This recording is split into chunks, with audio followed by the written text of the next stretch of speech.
Twist का इंतज़ार है और ट्विस्ट के और जो अभी 4 एपिसोड में मैंने देखा वो ये था कि समहाउ एक एजुकेशनल वो चल रही है एक स्ट्रीम जहाँ पर आपको छोटे छोटे स्टेप्स पे ऐसी फैमिलीज़ को क्या बर्दाश्त करना पड़ेगा, पेरेंट्स को क्या देखना पड़ेगा। अच्छा, और बड़ी नेचुरल बात थी कि पहले माँ बाप का क्या रिएक्शन था, भाई का क्या रिएक्शन था। मुकर्रम मुझे लगता है वजहात इस एक्चुअली अब एक he is making, I think is creating एक जिसको कहते हैं ना एग्जाम्पल्स, अब वो बनाना शुरू उसने कर दिए हैं, स्टैंडर्ड्स बना रहा है वो पाकिस्तान की जो टीवी इंडस्ट्री की जो शक्ल है, regardless about the stories and everything. Story पे मैं बाद में आऊँगा, बट वजाहत की अपना जो इनपुट है इंडस्ट्री में, मुझे लगता है वो विजुअल हो, लाइटिंग हो, परफॉर्मेंसेज हो। आप नोट करें वजाहत के प्लेज में ये सारे लोग परफॉर्म ही अलग करते हैं, वो खई हो या फरार हो, थोड़ा सा निकल कर हर बंदा परफॉर्म कर रहा है। तो मुझे लगता है कि एक तो वजाहत को इस बात के बहुत सारे नंबर्स देने चाहिए कि वो ना स्टैंडर्ड एक क्रिएट कर रहा है कि टीवी स्टैंडर्ड अब ये हमारा होना चाहिए, वो beat lighting, beat the framing, ठीक है। रूल ऑफ थर्ड्स मैंने बड़ा इन्जॉय किया, किस तरह उन्होंने रूल ऑफ थर्ड्स का ख्याल रखा है, किस तरह फ्रेमिंग में किसको किस पोजीशन पे रखना है, beautifully done. Overall it's engaging because शायद मैं विजुअल पे पहले अटकता हूँ, उसके बाद फिर मैं कहानी पे जाता हूँ, और अगर विजुअल बुरा हो तो मैं कहीं कहीं ना बोर भी होना शुरू हो जाता हूँ कि it's not depicting what you want to tell. क्योंकि सिनेमाटोग्राफी, लाइटिंग, मुझे लगता है एक बहुत बड़ा आंसर है, एक बहुत बड़ा एलिमेंट है जो कि स्टोरी को डिफाइन करने में। हम ये नहीं कर सकते कि हम बुरी बुरी लाइटिंग कर दें और किसी बहुत अच्छी कहानी को जो है ना हम एक्सपेक्ट करें। आज के दौर में 20-25 साल 30 साल पहले ठीक था, बिकॉज एक जैसी लाइटिंग, एक जैसा एनवायरनमेंट होता था। तो आई थिंक केस नंबर 9 में बहुत अच्छे पॉइंट्स हैं। नादिया ने जैसे कहा कि ट्विस्ट का इंतज़ार है, और ट्विस्ट के और जो अभी 4 एपिसोड में मैंने देखा वो ये था कि समहाउ एक एजुकेशनल वो चल रही है एक स्ट्रीम जहाँ पर आपको छोटे छोटे स्टेप्स पे ऐसी फैमिलीज़ को क्या बर्दाश्त करना पड़ेगा, पेरेंट्स को क्या देखना पड़ेगा। अच्छा, और बड़ी नेचुरल बात थी कि पहले माँ बाप का क्या रिएक्शन था, भाई का क्या रिएक्शन था। तो आई थिंक धीरे धीरे ना दे आर अनकवरिंग। अच्छा, फिर पुलिस वाले बुरे नहीं हैं, पुलिस वालों का स्टाइल बुरा हो सकता है, लेकिन मुझे लगता है गौहर का जो रोल है उस पर आपको सिंपैथी भी इसलिए आ रही होती है कि is not saying anything wrong except कि वो रिश्वत उसने ली है। अदरवाइज जितनी भी उसकी इंटेरोगेशन थी शुरू की वो ठीक थी, सिर्फ अंदाज का प्रॉब्लम था। बट यस, पुलिस ऐसे ही ट्रीट करेगी आपको, यही अंदाज होगा, यही डायलेक्ट होगा उनका, यही ताने तंत्र। लेकिन यहाँ तो बिक भी गई ना, उसने जो जाके उसी गली में खड़े होके जो हूटर चलाया है, यस वो तो बहुत डार्क था। मतलब कि ना आप पूरे मोहल्ले को दिखा रहे हो कि देखो इस घर में क्या हुआ। बहुत अच्छा वो सारा आफ्टर टेकिंग द रिश्वत, yes, after taking wouldn't have done it अगर रिश्वत नहीं लेता। तो जाहिर है कहीं ना कहीं वो एजुकेशनल भी है, और आगे हम डेफिनेटली देखेंगे, और आगे फिर हम स्टोरी पे बात करते हैं। But 2 thumbs up। जर्नलिस्टिक ज़ाहिर एक इन्वेस्टिगेशन भी उनके जहन में ज़ाहिर चल रही है पिछले 20 साल से, 15 साल से शाहज़ेब इज़ डूइंग दिस। तो आपको ये तो कंफर्म होता है कि इसमें आपको स्क्रिप्ट के हवाले से तो भर नहीं मिलेंगे, यानी आपको रिसर्च स्क्रिप्ट होगा। दूसरा मुकर्रम जो आर्ट वर्क है ना उस प्ले का, यानी जिस फ्रेम में लोग बैठे हुए हैं, उन लोगों की शर्ट्स, उनके सूट्स, उनके कपड़े डिसाइडेड हैं। ये नहीं है कि ये पहन लें और वो पहन लें। मुझे लगता है स्टोरी बोर्ड बना हुआ है, स्टोरी बोर्ड बना हुआ है बॉस। वो जो वार्डरोब है ना, मुझे लगता है वो फ्रेम के हिसाब से पहनाया गया है। यानी मैंने हर फ्रेम को गौर से देखा कि यार इस फ्रेम में इन्होंने ये कलर सूट पहना हुआ है, जुनैद ने क्या पहना हुआ है, हिना बयात जिस कॉर्नर में बैठी हुई है उन्होंने पीछे क्या है, और उनका अमेजिंग, ये सब कोऑर्डिनेटेड लग रहा है मुझे। इट्स नॉट कि वो 3 ड्रेस लाए होंगे, उन्होंने कहा था ये पहन लो, नहीं, it's all designed, beautiful dressing, amazing सबकी।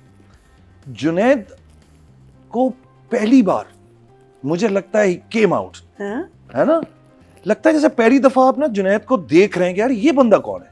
और शुरू से ही पहले सीन से हिज लाइक ऑन इट, और मुझे रोहित पसंद आना शुरू हो गया सडनली। वो मोरालिटीज एंड ऑल, वो जो डांटना है, उसका जो कॉन्फिडेंस है कि तू, मतलब जबकि उसका बॉस है, बट वो जो उसको गुस्सा है, आई एम लविंग इट।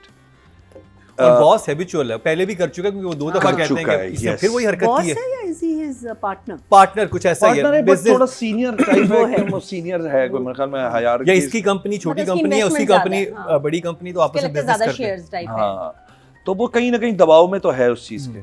और वो जो कॉन्फिडेंस है फैसल का कि यार रोहित बचा लेगा मुझे कुछ करके। तो I think writing so smart, कोई बात मुझे फजूल नहीं लगी। और ऐसा लगता है जैसे अंडर द स्क्रिप्ट कोई चीज, कोई लेयर छुपी हुई है। ट्रेलर में इन्होंने एक दो चीजें दिखाई जो कि स्टोरी से अभी समझ नहीं आ रहा कि स्टोरी में कब दिखाएंगे। खास तौर पे सबा की एक ड्रेस है जो वो पहन के उस डिनर में आती है, जो कि ट्रेलर में दिखाया गया है। She is wearing a western dress.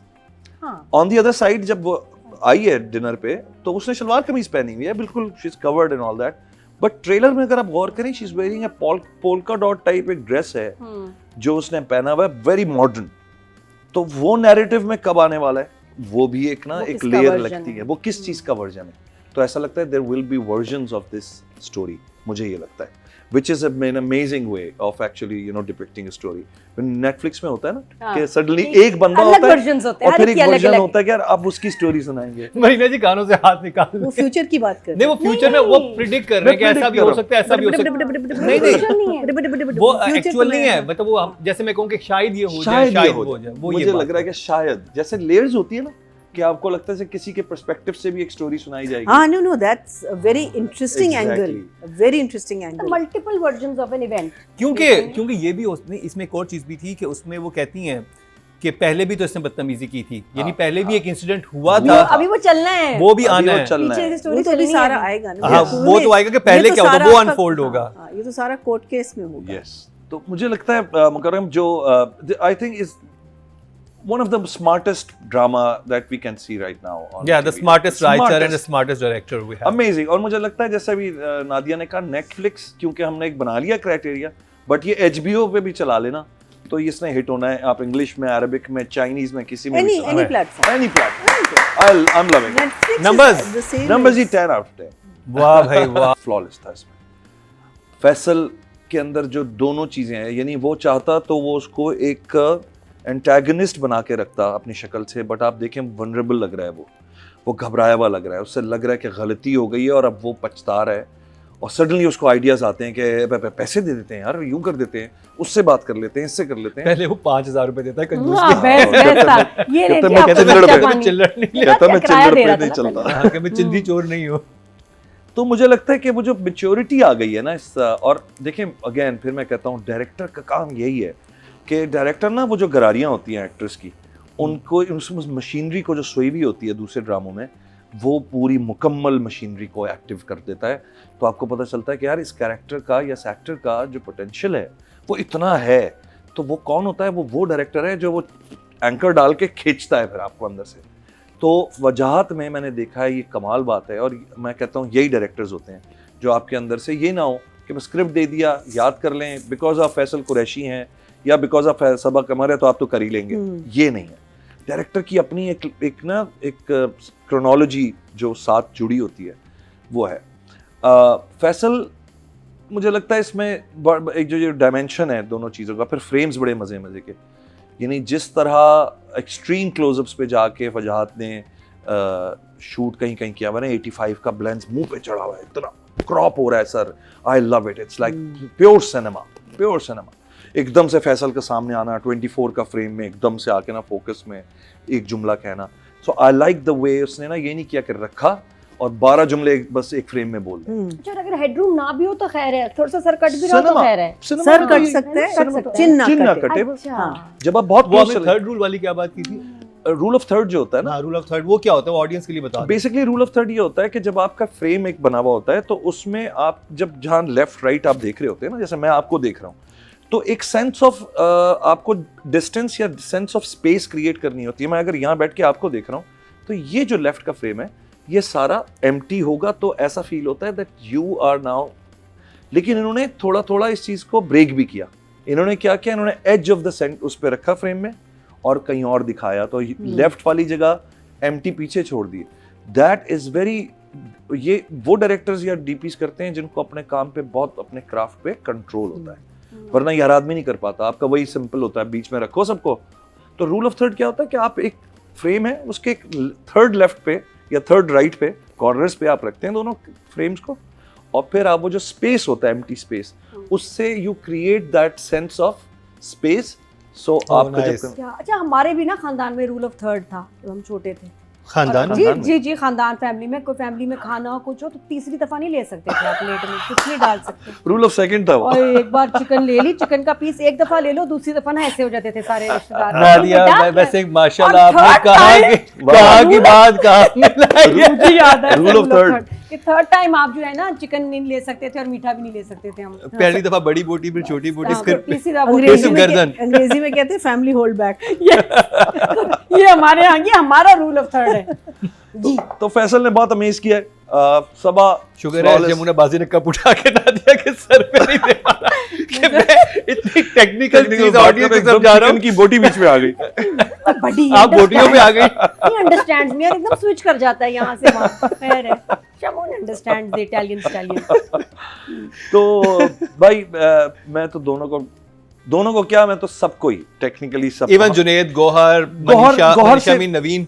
Gauhar से मुझे थोड़ा सा एक हुआ है। गौहर ने बहुत अच्छा ग्राफ बनाया, बड़ी स्लिप समान, कहीं उसके हाथ से ना केस निकालते, कहीं ओवर हुआ है वो, जिसको जरूरत ही नहीं थी। अगर एक्सेंट भी, हाँ एक्सेंट में भी एकदम से वो गया है, वो रांगड़ बन गया एकदम से। सडनली मुझे वो जो तुख वाली सीन है वो मुझे कहीं लगा नहीं इस वक्त चाहिए था ये, वो चीज ना ऐड करो। और कहीं वो फोर्स लग रही थी, फोर्स लग रही है चीजें कहीं ना वो अपने ग्राफ से उतरता है।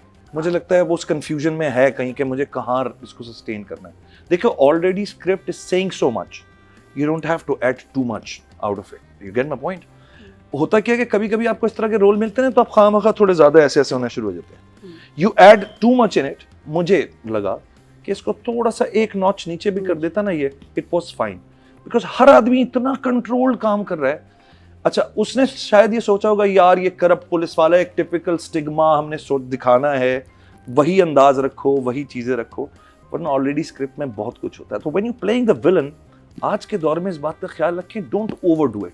अंडर करोगे लोग आपसे ज्यादा प्यार करेंगे, but somehow people are liking it, so no. नहीं पर्सनली मुझे तो बहुत वो एक एंटरटेनिंग एलिमेंट है। हाँ वो थोड़ा सा ओवर हुआ है, वो थोड़ा कम हो सकता है। मेरा ख्याल डायरेक्टर ने इसलिए भी किया होगा कि अदरवाइज बहुत ड्राई हो जाता सब कुछ। अब उसका जो एक आता है कि आपको ना आप देखना चाहते हो घोर किसी ने क्या कर रहा है, अदरवाइज तो फिर इतना हंसता नहीं। मेरे ख्याल he is smiling in too much, थोड़ा सा ज्यादा है। मुझे तो बड़ा उसका वो लगा कि मुझे तो नवीन वकार, मुझे लगा एक सीन था जिसमें, दो सीन थे जिसमें मतलब वो प्रॉपर्ली सामने आई। नवीन मुझे लगता है कुछ थोड़ा सा एक नॉच ऊपर भी आ सकती थी, वो नहीं आई। मुझे एम्प्टी लगा जब नवीन ने वो सारी बात की है ना, रोहित और जब सबा कमर और सब लोग खड़े होते हैं और उसके घर आती है और वो जो सीन है इसमें कन्फ्रंट करती है अपने शौहर को कि वो, वहाँ मुझे लगा कि बहुत ब्लैंक गया है। नवीन की थोड़ी सी एनर्जी मुझे और दिखनी थी कि ये वाली औरत जो ऑलरेडी वुमेन्स राइट के लिए काम कर रही है, इसका ना थोड़ा सा और एलिवेटेड थोड़ा सा रिएक्शन आना चाहिए। यस यू आर राइट, मुझे लगा। बट बाकी मुझे कि रिएक्शन ज्यादा बनता है, तब वो वॉकआउट करके जाता है उसका हस्बैंड वहां से। तो नंबर्स देने जी, सबा एंड फैसल 10 out of 10